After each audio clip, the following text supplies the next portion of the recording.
बाजार के बेस के सरताज आर के डीजे का प्यार भरा नमस्कार।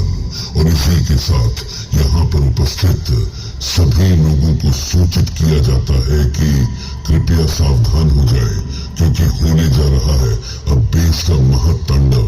क्योंकि आप सबके बीच में पेश है चमचागिरी और कॉपी करने वालों के बाप अपने वही आवाज और नए अंदाज के साथ आर के डीजे।